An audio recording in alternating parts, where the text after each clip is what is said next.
everyone, good evening, ladies and gentlemen. Welcome to the Evening Review Show. I'm your host, Matthias Aufiko.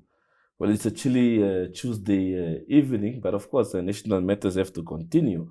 There's been quite a huge public uproar over the Ministry of Education, Arts and Culture's decision to suspend the recruitment of graduates whose qualifications do not indicate specialization in teaching the junior primary phase. And of course, it's a decision that would have impacted around close to 6,000 graduates who would have then been disadvantaged by that decision. We have in studio tonight the National Higher Education Secretary of the Student Union of Namibia, Mr. Natangwe Shikesho. Good evening and welcome, sir. Good evening and thank you for having us. No, it's indeed a pleasure having you here. We've seen earlier on today that the ministry has rescinded the decision, seemingly going back on its earlier decision.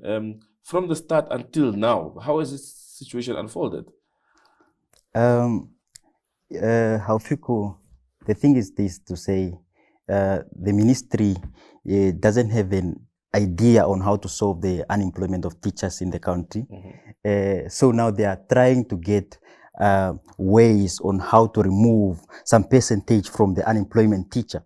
You know, they have been registering to the Ministry of Labor, I think. Now they want to remove all these other teachers, most specifically the one from private institution, because they don't want to be accountable of to say no. The students from UNAM are not recruited, and also so now they want to make it to say the students from private institution are not recruited. So. So now they want to remove those people, to say to just have a small numbers and try to fix maybe where we don't know.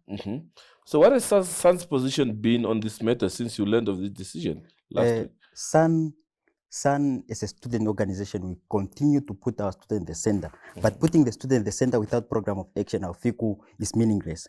So ours is to say, because there was that decision, it must continue as such. The decision was to say, students should be shortlisted as per their academic records, not as per because the qualification is written, no, you major in what.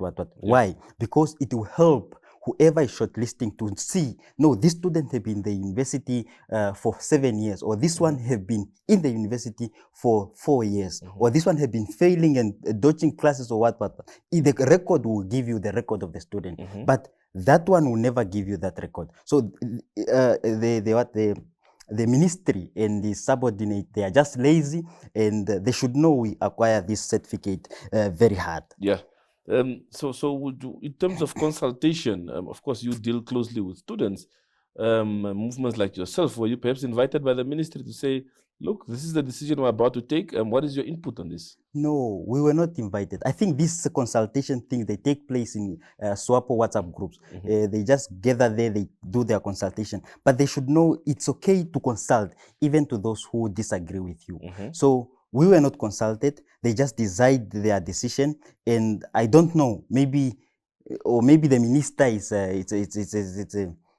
she just give commands. She doesn't even consult. I think that's what is happening. Because even the institution, I don't think if they were consulted on that matter. Yeah. So in terms of moving forward, of course, the decision has been withdrawn now. We've learned today. You mentioned the program of action, which I'm sure that you guys were still busy working on, to say, how do we tackle this? What is your next move going to be? We just salute the government to say we thank them for allowing the student organization and any other organization to speak or to contribute on the issue on the ground. That democracy is very important, and every day it shows the maturity of our democracy.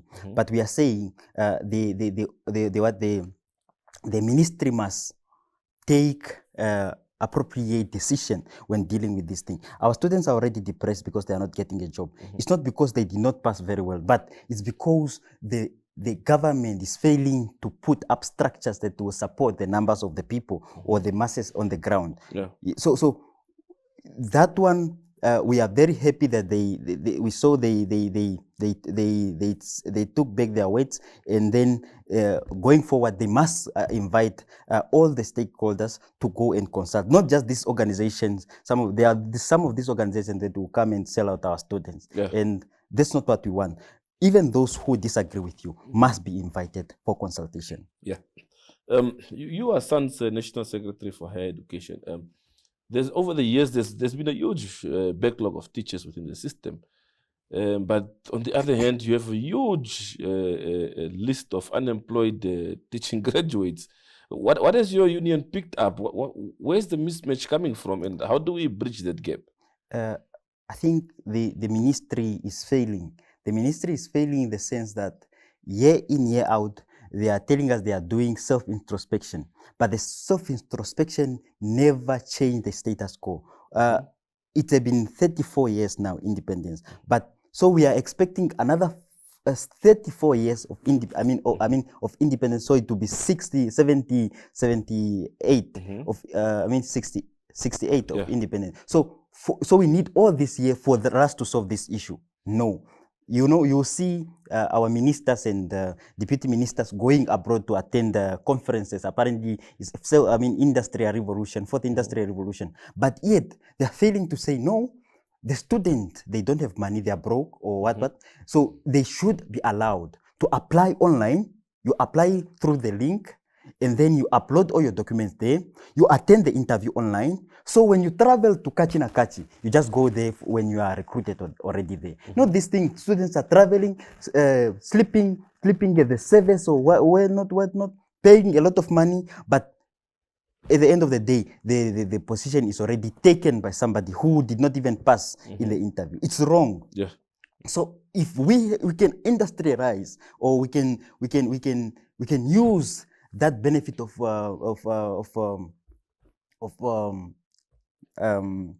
internet and so to revolutionize the system, then we will reach where we need to be.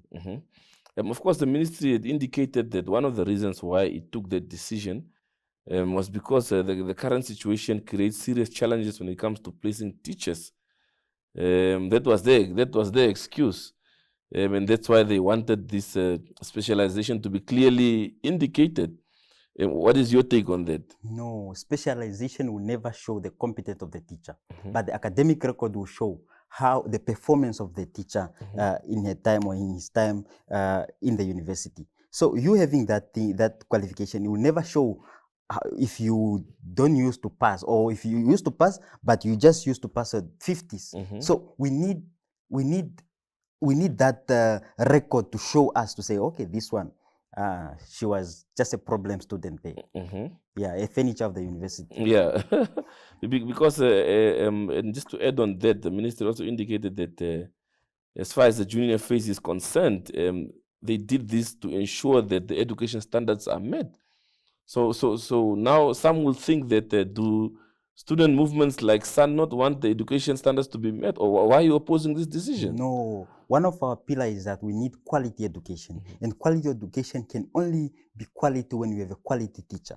So we are not against quality education. We are saying do you know that this qualification, they were approved by NQA. So education, Ministry of Education is saying NQA is not so competent to evaluate those qualifications.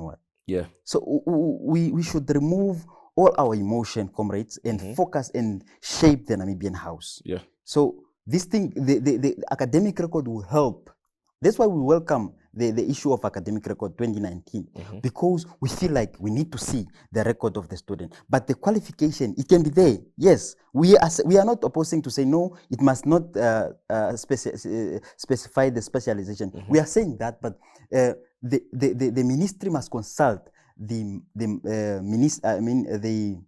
institution, so that they give the institution an ample time to reprint or take alternative decision, not to disadvantage our students at the end, to say, no, they should not apply or they should not be shortlisted. So we are saying our students must apply, and we are here to support them, and there is always hope at the end of the tunnel. Yeah. Of course, according to today's circular, the way the directive has been suspended, the ministry indicated that the suspension is necessitated by the constitution of a steering committee identified to oversee and coordinate the consultative process for the review of the formal education circular. Yeah. So there is a committee now that's going to deal with this thing. Yeah, the committee that consult in the SWAPO WhatsApp group. It's now like that. Is after now they come and consult the real consultation. I think now they are doing it extremely well.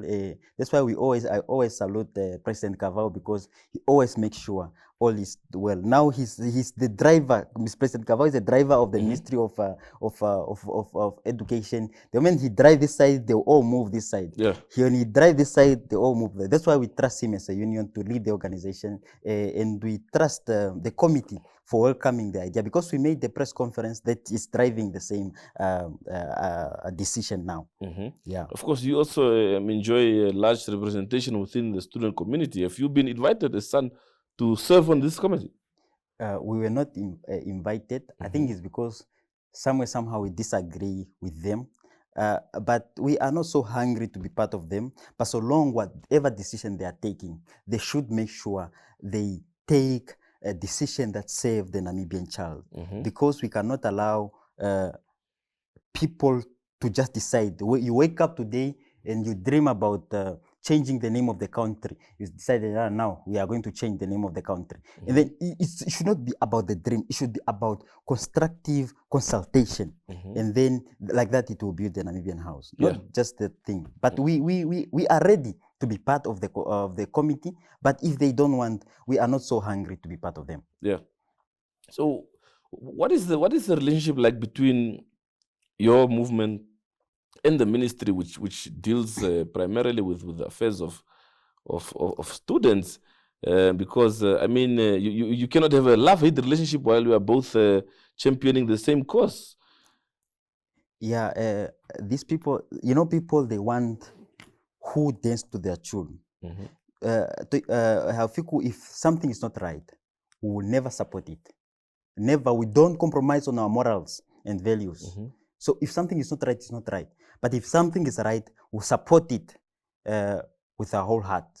So there's always those tactics to marginalize those who disagree with them. They don't like debating. They just want decision, and then it's fine. They decide, and then it's fine. So they don't like this. They're too lazy to debate. Yeah, but I'm sure you've had some meetings where you probably had discussions with the ministry. How has those meetings gone? Whenever you put your proposal forth, do you think they are accepted, or they are sort of just cast to the side? How does it work? They are accepted in most cases, because we go there with varied reasons, and then when they go back and consult, it always comes out as positive. We won the case of non-tuition fee. Now our students are at least getting something. It's one of our first pillar to say non-tuition fee for all. We got that this year because we have provided reasons through debate and consultations. Yes. Okay. So what is the way forward now? I mean, you've mentioned and highlighted the importance of quality teaching and the output of quality teachers, teaching graduates. So going forward, we've seen how the results have been over the years. And the ministry at times have also indicated that perhaps teachers are not doing enough, and the quality thereof. As a movement, what is your take on that situation, where it seems the teachers are always put on the chopping block when the results come out every year? How should we approach that situation? I think it's more on availing resources. We need resources. We need classrooms. We need all those teaching materials. If we don't have that, no matter how competent the teacher is, she or he will fail to deliver. The teacher cannot teach 60 students in a classroom. It's wrong morally. So the teacher won't able to deliver. Won't able. As a teacher, you need to study or master the characters of the student, how they learn, how you need to work with them, and all this. It's hard for a teacher to master 60 students in a classroom. So what we are saying is that what we are advocating is that I think the government and the public sectors must come forth and build schools and and provide proper teaching aids. So when we have teaching aid, then the student can also able to teach themselves throughout the process. Now, at the university, we use our laptops and computers and phones, but if they don't have a textbook, then they have nowhere to go. Yeah. So because there is people from marginalized or destitute environment, it's hard for them to learn themselves. You don't just learn like that. You need supportive things, then you can able to learn. But then where is the mismatch? Because I mean, every year when the budget comes out, the education ministry is at least within the top 3 highest beneficiaries of the budget. But of course, there is the issue of most of the huge chunk of the budget going to operations and so on. So how do we tilt this tide for more funds to be available for resources like you said? We are a country of resources. We have a lot of resources. We have oil. We have oil that's just coming up. We have all this mine, everything, fish and all these things. But you see, fishing quotas are just allocated to certain individuals, the elite, and they continue to be richer. But the government is still there struggling to secure funds and all these things. I think the problem is how we how we divide what we have. The moment we start dividing what we have and prioritize education, then we will go back to the cause. Yeah. Because if white people can do it, can build enough school for everyone of that time, then why can't we do it? Then we need to start decolonize our mind. We need to start decolonizing our mind. If we don't decolonize our mind, then we continue to suffer and suffer. And you see white people will take over everything. Yeah. Okay. Mr. Natangwe, wait for a short commercial break and we'll be back to continue this conversation. All right. Yeah. To our viewers, wait for a short break. Stay tuned.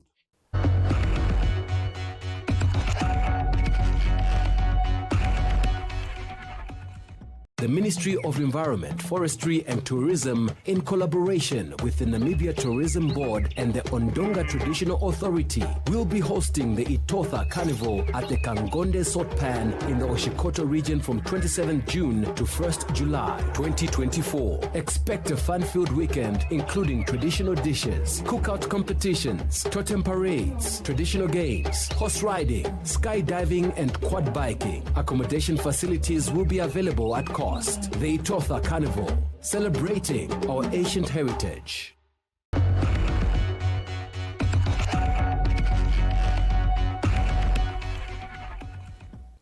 Oh, we're back from the short break. Mr. Natangwe, just to continue our conversation, the backlog and the list of unemployed teaching graduates continue to grow by the day. Every year, institutions of higher education continue to churn out more teachers. But in terms of absorption, it's not quite on the same wavelength. What needs to be done? As I said, what needs to be done is that we need to expand the infrastructure. We need to focus on the number that the teacher need to have in the classroom. When you start focusing on to say 30, 34 to 38 or 40, then we're able to realize we need more classroom at a certain school. We need to look into the distance of the learners are traveling. Our learners are traveling long distance to and from school. So like that, it will also have effect on the performance of those learners.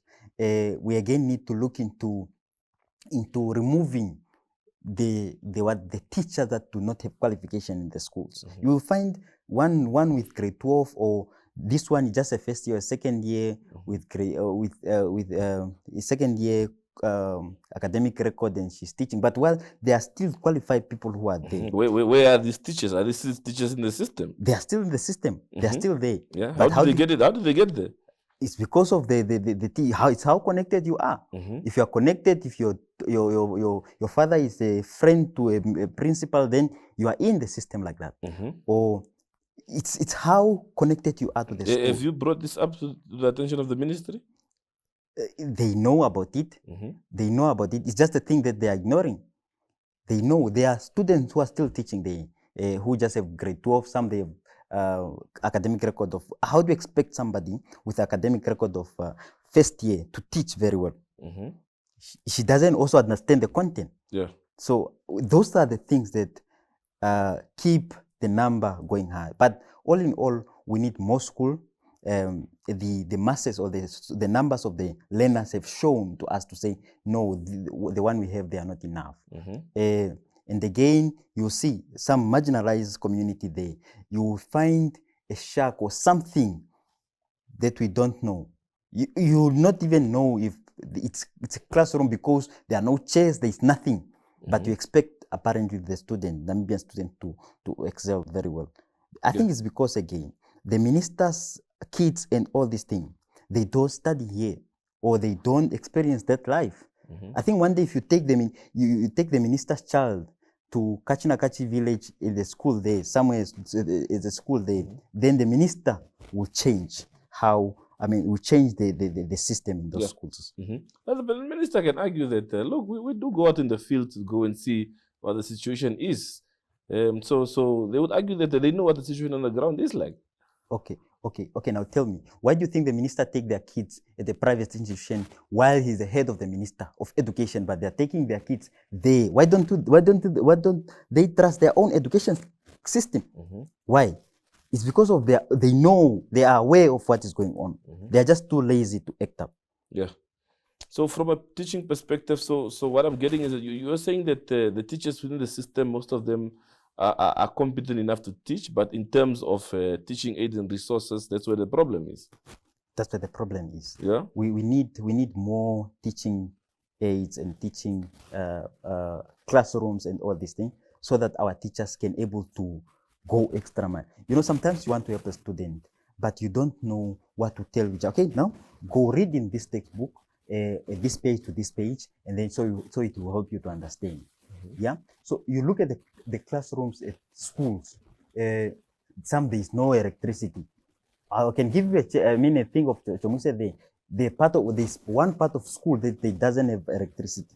The classrooms have some holes. The way where the criminals will just come and destroy and take all the teaching materials that are there and go with them. And then when the teacher comes, there is nothing. So these things continue to make our students, especially black students, to feel like, no, I think it's okay to be the way we are living. But it's not okay. It's not okay. For 34 years, it's not okay. Yeah. So the type of solutions that you are proposing, and also just considering the financial ability of the ministry to implement some of those solutions that you are proposing, in the short term, what is it that you think we should be looking at with the mega resources that we have? What is it that for now, at least we can look at, and then on the long term, we can devise other strategies?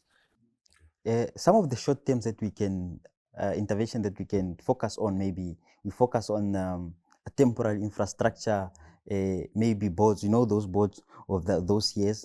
I think maybe we can look into those ones, the cheaper ones, and then just to make it conducive environment for our students, we put maybe solar panels on top there, so it gives electricity. You will be shocked to realize some students never saw electricity, never saw a bulb, because they are not exposed to those things. So the only way we can have all these things to be done very well is when we go back to the ground roots here, not just during campaign. You'll see some politicians are moving around the country, apparently village to village. But after election, you will never see that trips to village going on. So we do not want just that. We want our leaders to be there consistently, to see it, evaluate, and don't just go and evaluate. You should go and make change. Yeah, you should go and evaluate, and then from there we should see some changes. Yeah. And I think what we can do is that we can bring tablets like this. We can make it a prior. You can taste it to say every school we give tablets. The tablets will comprise the textbook for geography, for history, for all the textbooks. Yeah, all the textbooks are there, all the teaching materials are there. Then the students will just go there, scroll, and all these things, and like that, it will help the school to manage on how to on buying textbook, on buying on buying things like that. Yeah, so everything can just be on the textbook like this. You don't need a chalkboard. You can just read there, and then maybe a small chalkboard where the teacher can just make some few notes, but everything is on that. All the notes are there. Everything is there. Yeah. Maybe just from a human perspective, when you speak to some of these unemployed teaching graduates, what is it that they're telling you? What is the situation like? And as far as hope is concerned, are they still hopeful that one day they'll be able to put their qualification in use? There is no hope. There's no hope. Our students are really going through a lot in the sense that when they're traveling for interviews, they're traveling long distance. Just imagine coming from Windhoek to Karas region or Karasberg to go attend an interview that you are still not sure that you'll get. And then it's already, you don't have money here. You know, as a student, you are used to NSF getting money every month, like your 2 point something every month. So that money, it will help you to go. Even if your mother, your dad did not send you anything, at least you have something to go. But at the time when you don't have NSF, where you just have to rely on your parents. Now family members, they won't even give you money. But when you just have to rely on parents, then it's a problem. And then remember, these students have proven to the government that they are very poor and extremely poor, that they cannot even afford to pay their tuition fee. That's why they qualify for NSF. But if you are to say, now, okay, now go in the street, we understand you are very poor, go there and go attend your interviews, but I can't give you money. And then if it was online, you just go there, buy your $60 airtime, attend your thing, or put in your qualification, your application and all that. It could be easy. But traveling from here to Karasberg, you need to sleep, you need to eat, you need to what? You need the cab, the transport again to come back. It's costly. Yeah. And then from there, you have again to go to Angwen. And then from Angwena there, it's like you are a tour, you are a tour now, you're touring the country. Yeah. And it's very sad. Our students are now depressed. They have no hope. Some, they started business, they want to start business, but there's no capital to start business. So such brave institution like IUM have created some sponsorship to sponsor small businesses. And those are the good ideas that you want in the society. Okay. Well, Mr. Natangwe, we thank you very much for your time this evening, and we wish you well during your work going ahead. Thank you so very much. Thank you very much. Well, to our viewers, that is from the Evening Review team this evening. See you again tomorrow, same time, same place. Have a pleasant evening.